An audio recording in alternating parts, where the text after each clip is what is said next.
ने प्रारंभ में करना उचित समझा। हर साल 12 जनवरी को स्वामी विवेकानंद जी के जन्म दिवस के उपलक्ष्य में राष्ट्रीय युवा दिवस मनाया जाता है।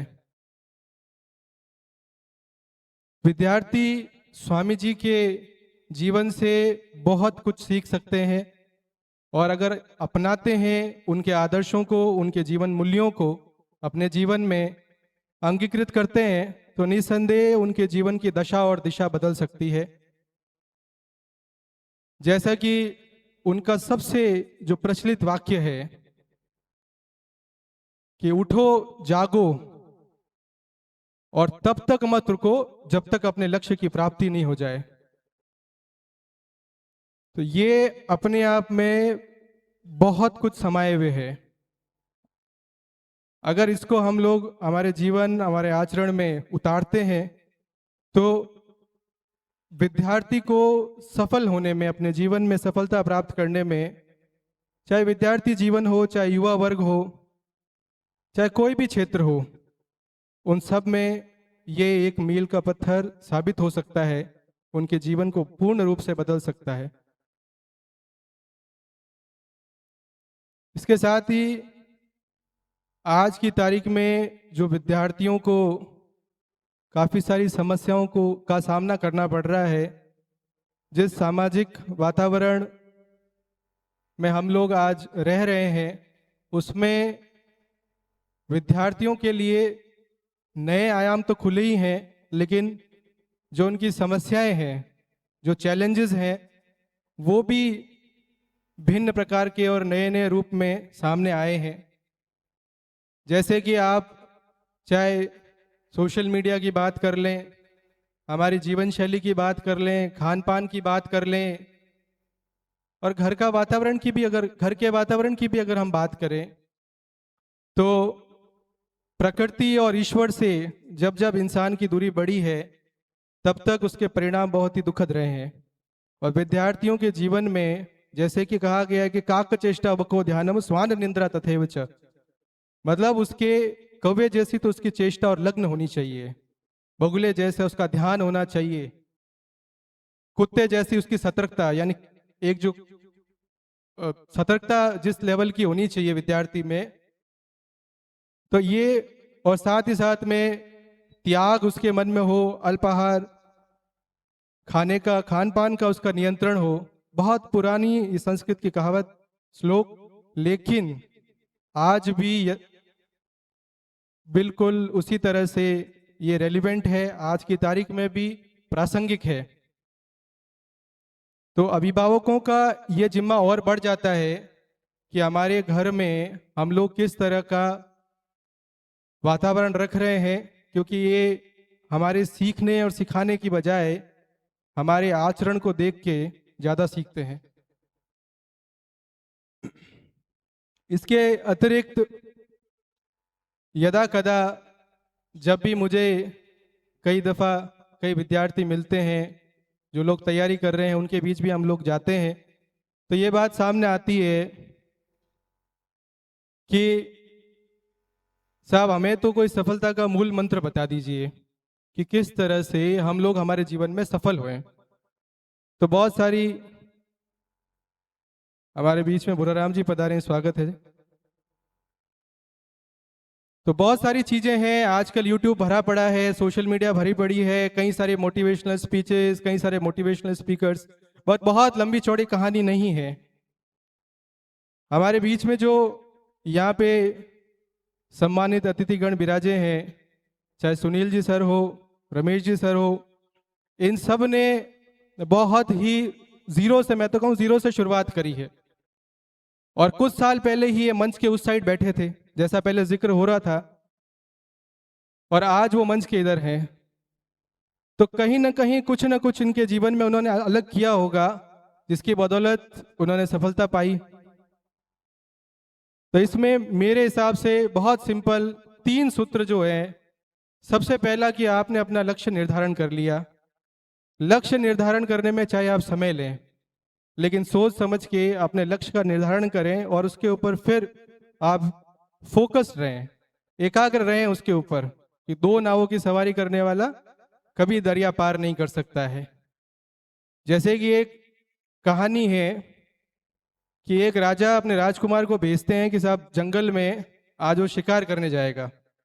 तो शिकार करते करते जब वो लक्ष्य भेदन जब उसको लक्ष्य दिखता है तो सबसे पहले उसको खरगोश नजर आता है। तो खरगोश के ऊपर वो बाण साधता है।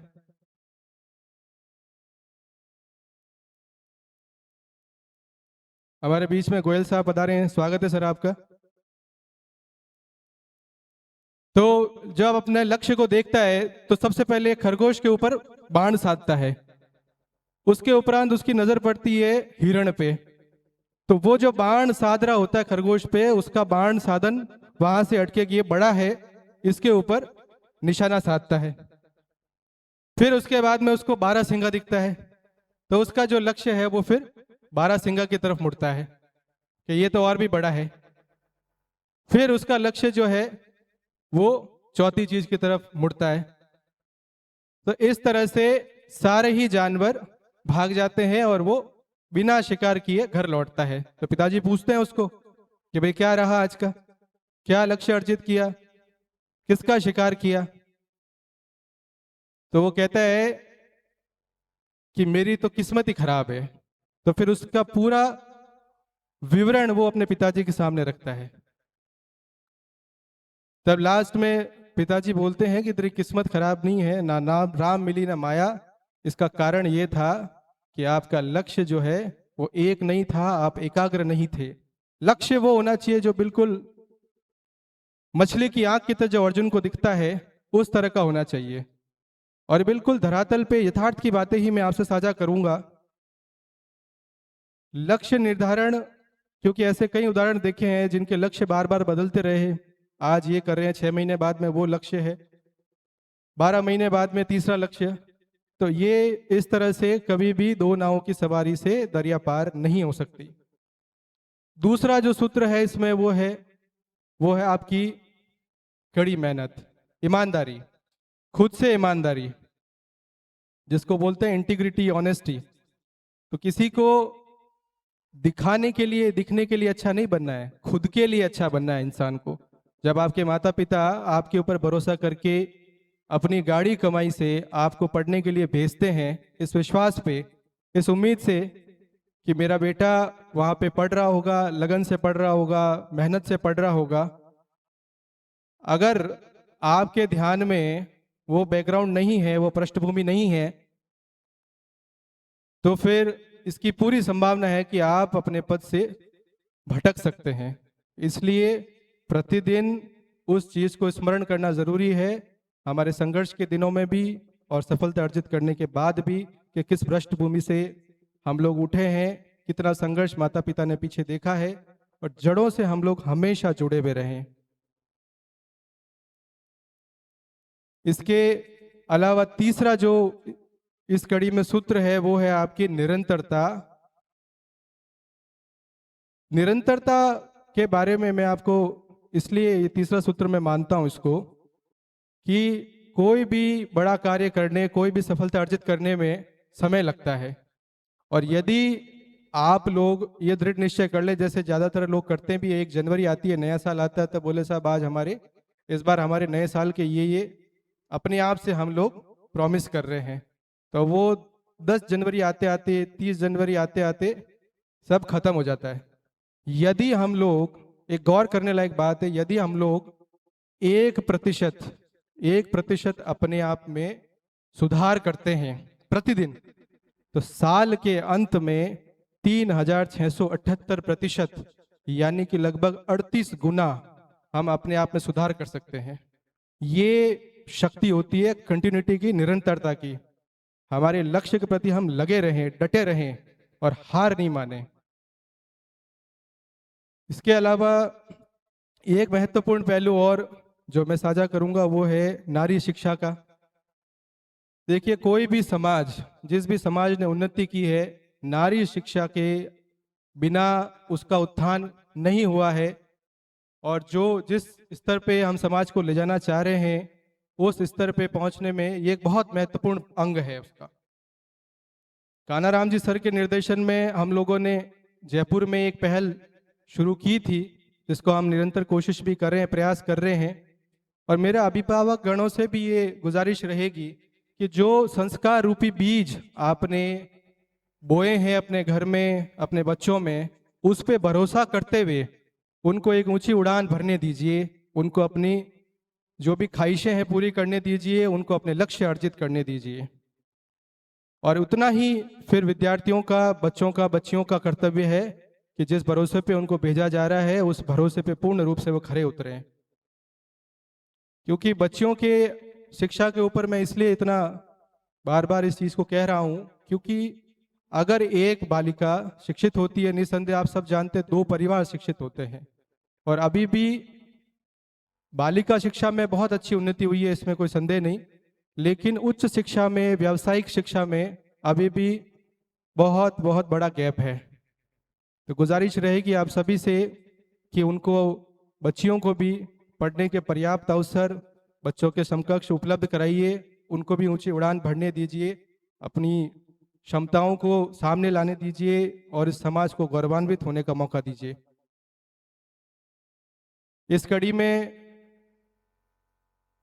एक पहलू और जो मैं साझा करूंगा, हालांकि समय थोड़ा कम है और हमारे बीच बड़े गणमान्य वक्तागण, अतिथिगण विराजे हैं, संक्षिप्त में बात रखूंगा कि आप बच्चों के ऊपर अपने लक्ष्यों को थोपिए मत, ये बहुत जरूरी है।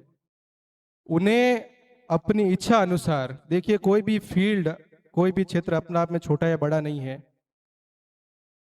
आप चाहे अपना स्वरोजगार कर रहे हैं, बिजनेस कर रहे हैं, मैन्युफैक्चरिंग सेक्टर में है, सर्विस सेक्टर में है, एआई के क्षेत्र में है, स्पेस सेक्टर में है, रोबोटिक्स में है, अनंत संभावनाएं हैं। आज के इस लिबरलाइज्ड इंडिया में, ग्लोबलाइज्ड इंडिया में अनंत संभावनाएं हैं। बात सिर्फ इतनी है कि आपका चयन आपकी इच्छा और क्षमता के अनुसार हो, आपके ऊपर थोपा नहीं गया हो।